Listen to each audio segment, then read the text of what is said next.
എല്ലാവർക്കും നമ്മുടെ പുതിയൊരു വീഡിയോയിലേക്ക് ഒരിക്കൽ കൂടി സ്വാഗതം. ഇന്നത്തെ റെസിപ്പി നല്ലൊരു ശർക്കര മാങ്ങ, അതും വളരെ ടേസ്റ്റിൽ നമുക്ക് സിമ്പിളായിട്ട് തയ്യാറാക്കാം. നമ്മുടെ വീട്ടിലിപ്പോൾ മാങ്ങയൊക്കെ ഉണ്ടാകുന്ന സമയമാണല്ലോ. ഇതുപോലെ ഒന്ന് ചെയ്തെടുത്താൽ നമുക്ക് ഒരു വർഷം വരെ തന്നെ കേടുകൂടാതെ ഫ്രിഡ്ജിലൊക്കെ സൂക്ഷിക്കാം. നമ്മൾ നെയ്ച്ചോറിൻ്റെ കൂടെ അതുപോലെ തന്നെ വെറുംചോറിൻ്റെ കൂടെയൊക്കെ കഴിക്കാൻ പറ്റുന്ന അടിപൊളി ടേസ്റ്റ്, അതായത് എരിവും മധുരം പുളിപ്പും എല്ലാം കൂടിയും ചേർന്നിട്ട് വല്ലാത്തൊരു ഫ്ലേവറാണ്. ഈ ഒരു ടേസ്റ്റ് തന്നെയാണ്. അപ്പോൾ ഇതുപോലെ ഒന്ന് തയ്യാറാക്കി നോക്കുക.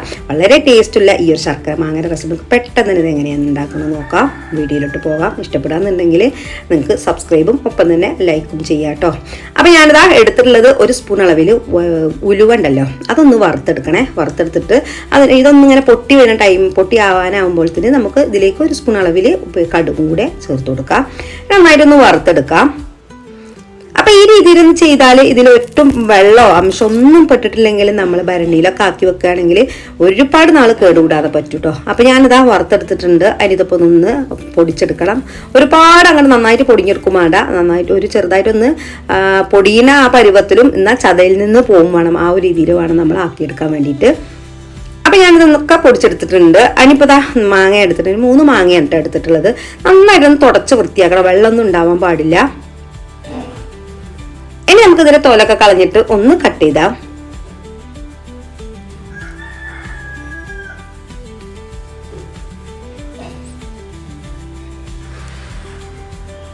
സാധാരണ കല്യാണ വീടുകളിലൊക്കെ നമ്മൾ കല്യാണങ്ങളിലൊക്കെ ചോറിൻ്റെ കൂടെയൊക്കെ ഒപ്പം സൈഡ് ഡിഷായിട്ടൊക്കെ കാണുന്നുണ്ടല്ലോ. നെയ്ച്ചോറിൻ്റെ കൂടെ ബിരിയാണിൻ്റെ കൂടെയൊക്കെ മധുരമല്ല ഒരു അച്ചാറൊക്കെ ഉണ്ടാവുമല്ലോ. ഇത് അച്ചാറെന്ന് പറയാൻ പറ്റില്ല, അത്രയ്ക്ക് ടേസ്റ്റ് തന്നെയാണ്. കാരണം അച്ചാറിൻ്റെ ആ പരുവത്തേക്ക് വരുന്നില്ല. നമ്മൾ ആ ഒരു ഫ്ലേവർ വേറെ ടേസ്റ്റാണ്. നമ്മൾ ഇതിൽ വെളുത്തുള്ളിയോ ഇഞ്ചിയോ ഒന്നും ചേർക്കാതെ തന്നെ വളരെ പെട്ടെന്ന് തന്നെ നമുക്കിത് ഉണ്ടാക്കാൻ പറ്റും.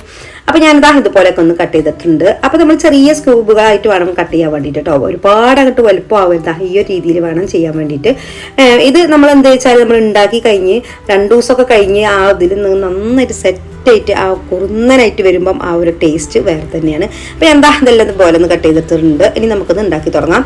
അപ്പോൾ ആദ്യം വേണ്ടത് 2 അച്ച ശർക്കര കേട്ടോ. അപ്പോൾ ഇതൊന്ന് പൊടിച്ചെടുത്തിട്ടുണ്ട്. അതിന് ഇതിലേക്ക് കുറച്ച് വെള്ളം ഒഴിച്ചു കൊടുത്തിട്ട് ഒന്ന് നന്നായിട്ടൊന്ന് തിളപ്പിച്ചെടുക്കണം. അതിന് അരിച്ചെടുത്തിട്ടാണ് നമ്മൾ ഇതിലേക്ക് യൂസ് ആക്കുന്നത്. കാരണം ചിലപ്പം ശർക്കരയിലൊക്കെ കല്ലുണ്ടെങ്കിൽ അത് പോയി കിട്ടാൻ വേണ്ടിയിട്ടാണ്. ഇനി വെളിച്ചെണ്ണ ഒഴിച്ചു കൊടുത്തിട്ട് അതിലേക്ക് ഞാനിപ്പോൾ ഒരു 1.25 സ്പൂൺ അളവിൽ കടുക് ചേർത്ത് കൊടുത്തിട്ടുണ്ട്. അപ്പോൾ ഒന്ന് പൊട്ടി വരുന്ന ടൈമിൽ നമ്മൾ ഈ വറ്റൽ മുളക് ഉണ്ടല്ലോ അതുകൂടി ചേർത്ത് കൊടുക്കാം. അതിൻ്റെ കൂടെ തന്നെ കുറച്ച് കറിവേപ്പിൻ്റെ കൂടിയും ചേർത്ത് കൊടുത്തതിന് ശേഷം നമുക്കിത് എന്താ വെച്ചാൽ അതിലേക്ക് കാശ്മീരി പൊടി ഇട്ടോ. അപ്പോൾ അതാണ് ഞാൻ ചേർത്തു. ഞാൻ 2 സ്പൂണും പിന്നെ ഒരു കുറഞ്ഞ അളവിലും കൂടി ഞാൻ ചേർത്ത് കൊടുത്തിട്ടുള്ളത്. അപ്പോൾ കാശ്മീരി ആയതുകൊണ്ട് തന്നെ അധികം എരിവില്ല. അപ്പോൾ നിങ്ങൾ എരിവില്ല അനുസരിച്ചിട്ട് അത് ചേർത്ത് കൊടുത്താൽ മതി കേട്ടോ. പിന്നെ ഒരു 1/4 സ്പൂൺ അളവിൽ മഞ്ഞൾപ്പൊടിയും ഒരു 1/2 സ്പൂൺ അളവിൽ കുരുമുളക് പൊടി പെപ്പർ കൂടി ചേർത്ത് കൊടുത്തിട്ടുണ്ട്. ഇതുകൂടി ചേർത്തിട്ട് ഇതുപോലെ ഒന്ന് നന്നായിട്ട് നാക്കിയെടുക്കണം. അപ്പോൾ ചെറിയ തീയിലിട്ടിട്ട് വേണം ചെയ്യാൻ വേണ്ടിയിട്ട്. നമ്മൾ കട്ട് ചെയ്തിട്ടുള്ള മാങ്ങയും കൂടി ഇതിലേക്ക് ചേർത്ത് കൊടുത്തിട്ട് ആവശ്യത്തിലുള്ള ഉപ്പും കൂടെ ചേർത്ത് കൊടുത്ത് നല്ലതായിട്ട് മിക്സ് ചെയ്യുക കേട്ടോ. അപ്പം ഇതിലേക്ക് വേണ്ടത് ഒരു 1/2 കപ്പ് അളവിൽ തിളച്ച വെള്ളം കൂടെ ചേർത്ത് കൊടുക്കാം. ഇത് നന്നായിട്ടൊന്ന് തിളച്ച് വരണേ. ബാക്കി കാര്യങ്ങളൊക്കെ നമുക്ക് ചേർത്ത് കൊടുക്കാം.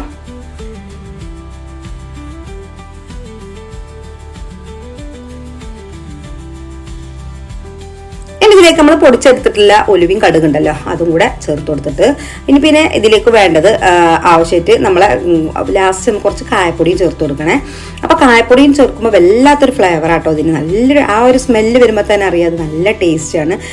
അപ്പം ബാക്കി കുറച്ച് കായപ്പൊടിയും ചേർത്ത്, കായപ്പൊടി ഏകദേശം ഒരു 1/4 സ്പൂൺ അളവിൽ തന്നെ ചേർത്ത് കൊടുക്കണം. കായപ്പൊടിയും ആ ഉലുവയും അതുപോലെ തന്നെ കടുകിൻ്റെ ഒക്കെ ആ ഒരു സ്മെല്ല് അതിങ്ങനെ ആയിട്ട് വരുമ്പോൾ വല്ലാത്തൊരു സ്മെല്ലാണ്. ഇനി നമുക്ക് ധാന അരിച്ചെടുത്തിട്ടുണ്ട് നമ്മൾ ശർക്കര പാനി ഉണ്ടല്ലോ അതും കൂടെ ചേർത്ത് കൊടുക്കാം. ഇനി നന്നായിട്ട് തിളച്ച് വരണം. തിളച്ചിട്ട് ഒരുപാട് വെന്ത് പരുവാവരുത്. ഒന്ന് വെള്ളം ചെറുതായിട്ടൊന്ന് വറ്റിയിട്ട് ആ ഒരു ഇതിൽ വരണം. ഒരുപാട് വെള്ളം വറ്റി വരലൊന്നും വേണ്ട, ഒന്ന് ചെറുതായിട്ടൊന്ന് വറ്റിയാൽ മതി. ഇനി ലാസ്റ്റ് ഇതിലേക്ക് കുറച്ച് വിനീഗർ ഉണ്ടല്ലോ സുർക്ക അതും കൂടെ ഒഴിച്ചു കൊടുക്കുക. അപ്പോൾ അത് ഈ ഒരു സ്പൂൺ അളവിൽ മാത്രം മതി കേട്ടോ. അപ്പോൾ നമ്മൾ ആ എരിവും ഉപ്പും പുളിപ്പൊക്കെ ഒന്ന് പാകമായി കിട്ടാൻ വേണ്ടിയിട്ട്. പിന്നെ അതുമല്ല നമ്മൾ ഭരണിയിലൊക്കെ സൂക്ഷിക്കുകയാണെങ്കിൽ കേടുകൂടാതെ ഒരുപാട് നാൾ നിൽക്കണമെങ്കിൽ ആ ഒരിത്തിരി സുർക്കയും കൂടി ഒഴിച്ചെടുത്താലേ ആ ഒരു ഇതിൻ്റെ എല്ലാം പോയി കിട്ടി നല്ലൊരു ഫ്ലേവറിലും അതുപോലെ തന്നെ നല്ലൊരു ടെക്സ്ചറിലും നമുക്ക് കിട്ടുക. ഇതിപ്പോൾ നന്നായിട്ട് തണുത്തതിന് ശേഷത്താണ് നിങ്ങൾക്ക് കാണിക്കുന്നത്. ഇനിയിപ്പോൾ ഇത് പിറ്റേ ദിവസം ആകുമ്പോൾ ഒന്നും കൂടി നന്നായിട്ട് തിക്കായിട്ട് വരും കേട്ടോ. അപ്പോൾ ആ മാങ്ങയിലെല്ലാം പിടിച്ചിട്ട് ഞാൻ പറയണ്ടല്ലോ, അത്രയ്ക്ക് ടേസ്റ്റ് തന്നെയാണ്. അപ്പോൾ നിങ്ങളെല്ലാവരും ഒന്ന് ട്രൈ ചെയ്ത് നോക്കുക. ഇഷ്ടപ്പെടാന്നുണ്ടെങ്കിൽ നിങ്ങളെ ഫീഡ്ബാക്ക് താഴെ കമൻ്റായിട്ട് പറയാം. നിങ്ങളെ ഇഷ്ടപ്പെടുന്ന എന്താ പറയുക, നിങ്ങൾക്ക് എൻ്റെ റെസിപ്പി ഇങ്ങനെയൊക്കെ ഇടുമ്പോൾ നിങ്ങൾ ആരെങ്കിലും ഒന്ന് ചെയ്ത് നോക്കിയിട്ട് അതിൽ സക്സസ് ആയിട്ടുണ്ടെങ്കിൽ നിങ്ങളൊരു കമൻറ്റ് കാണുമ്പം എനിക്ക് വല്ലാത്തൊരു സന്തോഷം തന്നെയാണ്. അപ്പോഴേ വീണ്ടും വീണ്ടും വേറെ വീഡിയോസൊക്കെ നിങ്ങൾക്ക് കൊണ്ടുവരാൻ കഴിയുള്ളൂ. ഇൻഷാ അല്ലാഹ് നാളെ നല്ലൊരു വീഡിയോ ആയിട്ട് വരാം കേട്ടോ. അതുവരെയും ഒരിക്കൽ കൂടി take care and bye. Thank U.